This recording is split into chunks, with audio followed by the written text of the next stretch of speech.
ভাইয়াও সব জানে। ভাবি বললেন, তোর ভাইও রেডি আছে। আর হ্যাঁ, আজকে ভাইয়া না, নাম ধরে ডাকবে। আমাকে দেখে ভাইয়া উঠে দাঁড়ালো। তাকে দেখে আমি মাথা নেড়ে সম্মতি জানালাম। ভাইয়া জিজ্ঞেস করলেন, তুমি কি সত্যিই প্রস্তুত? আমি বললাম, হ্যাঁ আমি প্রস্তুত। আমার ভাই ও ভাবি অনেকদিন ধরে সন্তান ধারণের চেষ্টা করছিলেন, কিন্তু সফল হচ্ছিলেন না। আমি তখন আমার বাবা মায়ের বাড়িতে থাকতাম। হঠাৎ করেই আমার ভাই আমাকে তার কাছে নিয়ে আসে এবং একাধিক রাত আমাকে তার স্ত্রীর মতো আচরণ করে কাটায়। আমি গর্ভবতী হয়ে যাই। আমার নাম তামিমা। আমি দেখতে অনেক সুন্দর, শরীরের গঠন নাই বা বললাম। ছেলেরা আমাকে একবার দেখলে চোখ ফেরাতে চায় না। মনে হতো তারা আমাকে কিছু বলতে চায়, কিন্তু তাদের সাহস হয় নাই কখনো। আমার গল্পগুলো তোমরা শুনো, কিন্তু সাবস্ক্রাইব করো না। দয়া করে গল্পগুলো ভালো লাগলে ভিডিওটি লাইক, শেয়ার এবং চ্যানেলটি সাবস্ক্রাইব করো প্লিজ। আমার বিয়ে 1 বছরও টিকেনি এবং সেই দুর্বলতার সুযোগ নিয়ে আমার মায়ের বাড়িতে থাকা আমার জন্য কষ্টের হয়ে উঠেছিল। আমার মা, বাবা ও ভাইয়ের ঠাট্টা বিদ্রূপ দিন দিন বেড়ে যাচ্ছিল। তারা মনে করত যে আমি বাড়িতে থাকলে আমার ভাই আবার বিয়ে করতে পারবে না। আমার অসহ্যত্বের কারণে আমি তাদের কথা শুনতাম, কারণ আমি আমার ইচ্ছামতো প্রেমে করে বিয়ে করেছিলাম, যা 1 বছরও টিকেনি। আমার মামাতো ভাই জানত যে তার চাচা ও খালা কতটা নিষ্ঠুর স্বভাবের। সে আমাকে বলল, আপু তুমি আমাদের বাসায় এসো, এখানে তুমি শান্তি পাবে। আমার জীবন অনেক চেষ্টার পরেও স্বাভাবিক রাখতে পারিনি, কারণ তার পরিবারের সদস্যরা আমার সম্পর্কে ভুল ধারণা পোষণ করেছিল। আমি 26 বছর বয়সে বিয়ে করেছিলাম এবং 27 বছর বয়সে ডিভোর্স পেয়েছিলাম। সেই দিনগুলোর কথা বারবার মনে করতে চাইতাম না। তাই যখন সুনীল ভাইয়া আমাকে তার বাড়িতে আসার জন্য আমন্ত্রণ জানালো, আমি সেই রাতেই সিদ্ধান্ত নিলাম যে আমি আর আমার বাবা মায়ের বাড়িতে থাকব না। আমার জিনিসপত্র গুছিয়ে বাসে চেপে রওনা দিলাম, কারণ আমার বাবা মাও চেয়েছিল আমি যেন বাড়িতে না থাকি। সুনীল ভাইয়ারের সঙ্গে আমার ছোটবেলার বন্ধুত্ব ছিল। সে এমন একজন যাকে আমি ভাই বলে ডাকতাম। তার কোনো সন্তান ছিল না, আর সে আমাকে খুব খুশি মনে স্বাগত জানালো। সুনীল এর বাড়িতে আমি কোনো অবজ্ঞার সম্মুখীন হইনি। সে আমার প্রয়োজনের দিকে খুব যত্ন নিয়েছিল। সেই খুশির পরিবেশে আমি 6 দিন কাটালাম। সুনীল এবং তার স্ত্রীর মধ্যে একবারও কোনো ঝগড়া দেখিনি, কিন্তু আমার কারণে তাদের মধ্যে যেন কোনো সমস্যা না হয়, তাই আমি সুনীলকে বললাম যে এখন আমাকে বিদায় নিতে হবে। হয়তো আমার উপস্থিতির কারণে তোমরা নিজেদের সময় পাচ্ছ না। সুনীল উত্তরে বলল, এখন সময় পেয়ে আর কি লাভ? আমি বুঝলাম কিছু একটা সমস্যা আছে তাদের মাঝে। আমাদের বিয়ের 8 বছর পূর্ণ হল। সুনীল আমাকে তার বাড়িতে কয়েকদিন থাকার অনুরোধ করল। সেদিন রাতে যে রুমে আমি ছিলাম, আমার রুমটা সুনীল ভাই এর রুমের পাশেই ছিল। আমি রুম থেকে বের হতেই সুনীল ভাইয়ার রুম থেকে কিছু আওয়াজ শুনতে পেলাম। মনে হচ্ছিল তার বউয়ের সাথে কথা বলছেন, আর কিছু অদ্ভুত আওয়াজ আসছিল। এত রাতে এসব কথা ও আওয়াজ শুনে হঠাৎ আমার স্বামীর কথা মনে পড়ে গেল। রুমে ফিরে এসে কানে তুলো দিয়ে শুয়ে পড়লাম, যাতে কোনো আওয়াজ না শুনতে পাই এবং চোখের সামনে কোনো অপ্রিয় দৃশ্য না আসে। পরের দিন ভাবির বাড়িতে শ্বশুর ও খালা আলাপ করছিলেন। খালা বললেন, প্রিয়া, তুমি আর আমি কবে সুখবর শুনতে পারবো? খালার প্রশ্ন শুনে প্রিয়ার মুখ ভেঙে গেল। সুনীল ভাইয়া বলল, আমাদের ফ্যামিলি প্ল্যানিং আছে, কিন্তু এখনো ভাবিনি। প্রিয়া ভাবি ওখান থেকে চলে যেতেই খালা মুখ গোমড়া করে নিজের রুমে চলে গেলেন। আমি বুঝতে পারলাম না কেন প্রিয়া ভাবি এত মন খারাপ করেছে। তাই আমি ওর রুমে গেলাম। তাকে কাঁদতে দেখে বললাম, প্রিয়া, তুই কাঁদছিস তোর খালার এই প্রশ্নে? সুনীল ভাই তো তাদের বলেছে যে তোমাদের ফ্যামিলি প্ল্যানিং আছে এবং তোমরা সবাই তা মেনে চলছ। এতে খারাপ লাগার বা কান্নাকাটি করার কিছু নেই। তুমি এখন শহরে থাকো, তোমার চিন্তাচেতনা অনেক উন্নত। আজকাল সন্তান জন্ম দেওয়া এত সহজ নয় এবং খরচও অনেক বেড়ে গেছে। হয়তো সময় বুঝে ভাইয়া বাচ্চা নিবে, এতে টেনশনের কি আছে? আমি কথা বলতে বলতে হঠাৎ প্রিয়া আমার কাঁধে মাথা রেখে জোরে জোরে কাঁদতে লাগল। তার কান্নার কারণ জানতে চেয়ে আমি তাকে সান্ত্বনা দিয়ে বললাম, প্রিয়া ভাবি, তোমার কান্নার কারণ নিশ্চয়ই অন্য কিছু। তুমি আমাকে তোমার বন্ধু ভেবে সব বলতে পারো। প্রিয়া ভাবি তখন বলল, তুমি যখন আমাকে বন্ধু ভেবে প্রশ্ন করেছ, আমি তোমাকে সত্য কথা বলবো। কিন্তু এটা শোনার পর তুমি আমাকে ভাবির মতো নয়, বন্ধুর মতো আচরণ করবে। আমি প্রিয়াকে প্রতিশ্রুতি দিলাম যে আমি তাকে বন্ধুর মতোই আচরণ করব। তখন প্রিয়া বলতে শুরু করল, আমাদের কোনো পরিবার পরিকল্পনা নেই। সত্যি বলতে আমি মা হতে পারবো না। আমার মধ্যে একটা ত্রুটি আছে। আমি প্রিয়াকে বোঝালাম, এত টেনশন নেওয়ার কি দরকার? মানসিক চাপ কমাও। ঈশ্বর চাইলে সব ঠিক হয়ে যাবে। যদি মা বাবা হওয়ার ইচ্ছা থাকে তাহলে এতিমখানা থেকে একটি শিশুকে দত্তক নিতে পারো। এতে তুমি মাতৃত্বের স্বাদ পাবে এবং সেই শিশুটিও ভালো থাকবে। প্রিয়া বলল, আমাদের যদি সন্তান দত্তক নিতে হতো তাহলে আমাদের বিয়ে হয়ে যেত অনেক আগেই। কিন্তু সুনীল আর আমি শুধু আমাদের নিজেদের সন্তান চাই। আমার মধ্যে কি অভাব আছে? সমাজে এটা জানাজানি হলে আমার বদনাম হবে, আর এটাই আমরা চাই না। সুনীলের কথা শুনে আমি বললাম, তোমার চেষ্টা ছেড়ে দিও না। একদিন তুমি অবশ্যই মা হবে। সেদিন সন্ধ্যায় ভাইয়া ও প্রিয়া ভাবি আমাকে তার সাথে একটা পার্টিতে নিয়ে যাওয়ার কথা বলল। আমি প্রথমে যেতে রাজি ছিলাম না, কারণ আমি ঘরে একা থাকতে চেয়েছিলাম। কিন্তু প্রিয়া ভাবি আমাকে এত বকাচকা করল যে শেষমেশ আমি রেডি হয়ে ওর সাথে যেতে রাজি হলাম। আমি যখন রেডি হয়ে রুম থেকে বের হলাম, ভাইয়া আমার প্রশংসা করে বলল, অনেক দিন পর তোমাকে রেডি দেখছি, তোমাকে অনেক সুন্দর লাগছে। তার কথা শুনে আমি একটু লজ্জা পেলাম। পার্টিতে পৌঁছার পর সবাই জানতে চাইল আমি কখন আসলাম। প্রিয়া ভাবি চুপচাপ মাথা নাড়ল। বাড়িতে ফিরে আমি রুমে গিয়ে জামাকাপড় বদলে রান্নাঘরে পানি খেতে গেলাম। তখন ভাই ও প্রিয়া ভাবি ঝগড়ার আওয়াজ ভেসে আসলো। ভাবি বাচ্চা না হওয়ার কারণে হতাশায় কাঁদছিলেন।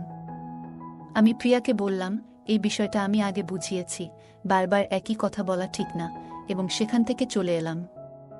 রান্নাঘর থেকে পানি নিয়ে সোজা রুমে এসে বই পড়তে বসলাম। কিছুক্ষণ পর প্রিয়া ভাবি আমার রুমে এসে অদ্ভুত দৃষ্টিতে তাকালেন।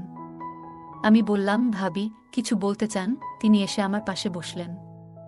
2 ঘন্টা হয়ে গেছে আমরা পার্টি থেকে ফিরেছি, কিন্তু প্রিয়া ভাবি এখনো চেঞ্জ করেনি।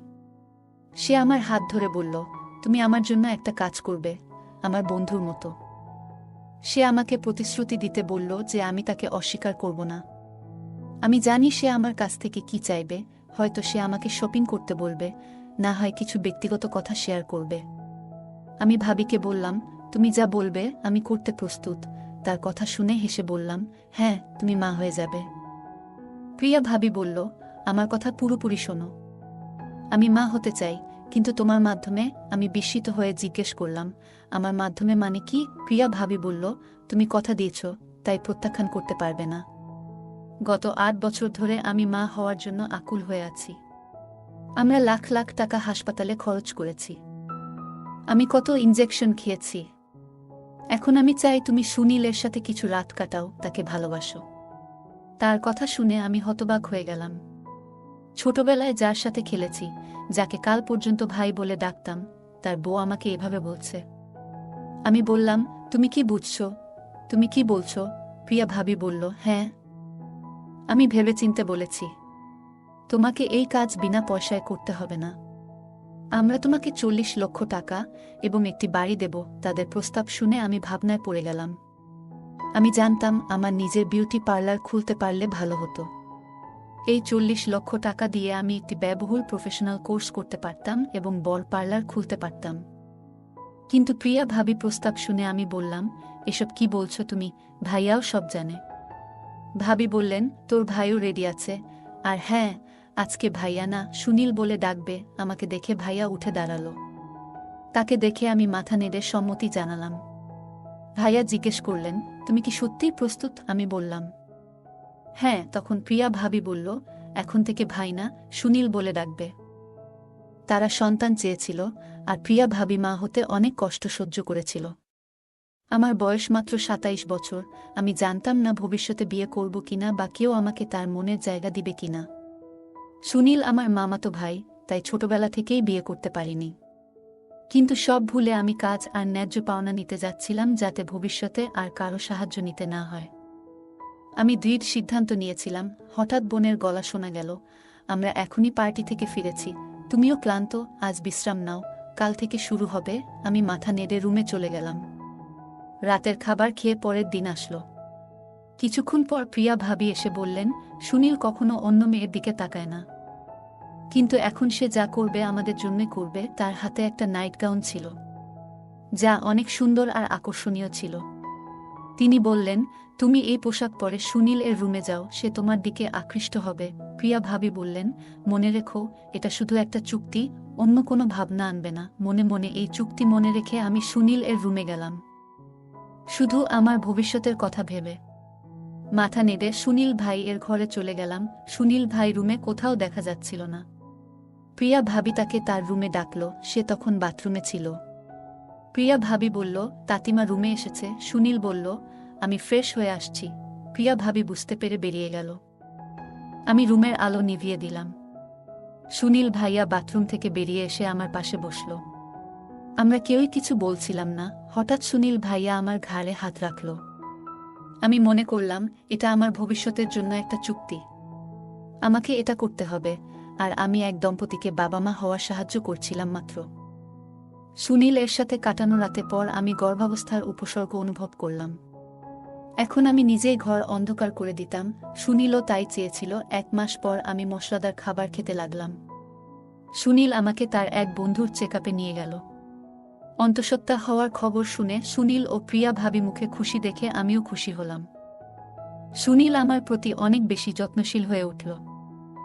সুনীল দ্রুতই উধাও হয়ে যেত, যদিও সে তার স্ত্রীর সন্তান হওয়ার অজুহাত দেখাত। গ্রামের কিছু মহিলা তার বউকে বন্ধা বলে ডাকতে শুরু করেছিল। আমি তাকে সাহায্য করতে চেয়েছিলাম। সুনীল অনেক আত্মীয় স্বজন এড়িয়ে চলত, অফিসে যাওয়ার সময় তাকে এড়িয়ে যেত এবং ঘরে তালা দেখে ফিরে যেত, যাতে প্রিয়া ভাবির পেট দেখা না যায় এবং কারো প্রশ্নের সম্মুখীন না হতে হয়।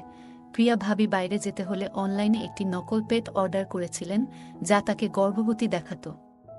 আমি বাবা মাকে জানিয়েছিলাম যে আমি শহরে কাজ করছি এবং তার বাড়িতে ফেরা আমার পক্ষে সম্ভব নয়। প্রথম 4 মাস ধীরে ধীরে চলে গেল। তারপর 5ম মাসেও পেট দেখা দিতে শুরু করল। সুনীল এবং প্রিয়া ভাবি আমাকে তাদের বাড়িতে থাকার জায়গা দিয়েছিলেন, সব ধরনের সুবিধা দিচ্ছিলেন। হঠাৎ করেই সুনীল আমার পেটে হাত রাখে, সন্তানকে অনুভব করতে চায়, তাই আমি কিছু বলিনি। গর্ভাবস্থার কারণে কখনো কখনো রাতে ঘুমাতে পারতাম না। হঠাৎ করে সুনীল আমার খুব কাছে চলে আসত এবং অনুচিত কাজের চেষ্টা করত। আমি প্রিয়া ভাবিকে জানালে তিনি বললেন, কোনো ফালতু কাজ করো না। সুনীল প্রতিদিন আমার সাথে ঘুমায়, সে আমাদের বাচ্চার জন্য চিন্তিত। সে আমার কথা বিশ্বাস করেনি। সুনীল আমার কাছে রোজ আসতে শুরু করেছিল, যা শুধুমাত্র আমাদের চুক্তির অংশ ছিল। আমাদের মধ্যে চুক্তি ছিল, কিন্তু সুনীল আমাকে ভালোবাসতে শুরু করছিল। একদিন সে আমার রুমে এসে আমার ভারী পেট নিয়ে না বুঝেই আমার শরীরের ওপর জোর খাটাচ্ছিল। আমি জিজ্ঞেস করলাম, তুমি কি করছো? কিন্তু সে কিছু না বলে চালিয়ে গেল। সে আমার খুব কাছে আসতে চাইল। আমি ভয়ে কিছু বলতে পারছিলাম না। তিনি সে সব করে চলে গেলেন, আর আমার মনটা খুব খারাপ হয়ে গেল। আমি ভাবছিলাম, এই অবস্থা থেকে কিভাবে বের হব। আমার পেটের বাচ্চার জন্য এসব খারাপ হবে। পরের দিন সকালে প্রিয়া ভাবি আমার রুমে এলেন। আমার উঠতেও কষ্ট হচ্ছিল। দিদি আমাকে বিছানা থেকে উঠতে সাহায্য করলেন। উঠে দেখলাম বিছানা নষ্ট হয়ে গেছে। প্রিয়া ভাবিও ভয় পেয়ে গেল। ডাক্তার ওষুধ দিয়েছেন, পরিস্থিতি কিছুটা নিয়ন্ত্রণে এসেছে।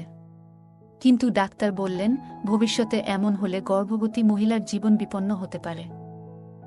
আমি প্রিয়া ভাবি বললাম, কয়েকদিন আগে আমি তোমাকে বলেছিলাম, সুনীল আমার রুমে এসে শুধু পেটে হাত দেয় না, অন্য অন্যায় করারও চেষ্টা করে, কিন্তু তুমি আমার কথায় বিশ্বাস করনি। এখন আমি নিশ্চিত যে তুমি আমার কথা বিশ্বাস করবে। সে অনুভব করেছিল যে আমি কখনোই কল্পনা করতে পারিনি যে গর্ভাবস্থায় আমি এমন একটি ন্যাক্কারজনক ঘটনার শিকার হব। হঠাৎ সুনীল শুরু করল অগ্রহণযোগ্য কাজ। যখন সে আমার গাউনটা নিচ থেকে সরিয়ে দিল, আমি জোরে চিৎকার করতে লাগলাম। আজ সুনীল সমস্ত সীমা অতিক্রম করেছে। সে আমার মুখে হাত দিয়ে আমার চিৎকার থামানোর চেষ্টা করল। তারপর আমি রুমে জোরে চিৎকার করতেই আলো জ্বলে উঠল এবং সে মুখ ফিরিয়ে নিল। প্রিয়া ভাবি এসে দেখল সুনীল আমার সাথে খারাপ কিছু করার চেষ্টা করছিল। এখন প্রিয়া ভাবির বিশ্বাস হচ্ছিল যে আমি তাকে যা বলেছিলাম সব সত্য, কারণ আমি গর্ভাবস্থায় এসব কাজ মোটেও শোভা পায় না। তারপরে আবার আমরা একটি কন্ট্রাক্ট করছিলাম, তাই প্রিয়া ভাবি সুনীলকে বুঝিয়ে নিয়ে যায়। সুনীল ভাই তার ভুল বুঝতে পারে, কারণ এই অবস্থা এসব কাজ করলে আমার গর্ভে থাকা সন্তানের জন্য অনেক খারাপ কিছু ঘটবে। তার কিছুদিন পর আমি সন্তান জন্ম দেই। সন্তান জন্মের পর সে আমাকে টাকা ও বাড়ি দিয়েছিল। এরপর প্রিয়া ভাবি সুনীলকে নিয়ে তার মায়ের বাড়িতে চলে যায়। আর আমি এই টাকা পয়সা আর বাড়ি নিয়ে সুখে থাকতে শুরু করি। এখন আমি অনেক ভালো আছি। গল্পটা কেমন লাগলো জানাতে ভুলবে না। আরও মজার মজার রোমান্টিক গল্প শুনতে চাইলে ভিডিওটি লাইক, শেয়ার এবং চ্যানেলটি সাবস্ক্রাইব করতে এবং বেল আইকনটি ক্লিক করতে ভুলবে না। ধন্যবাদ।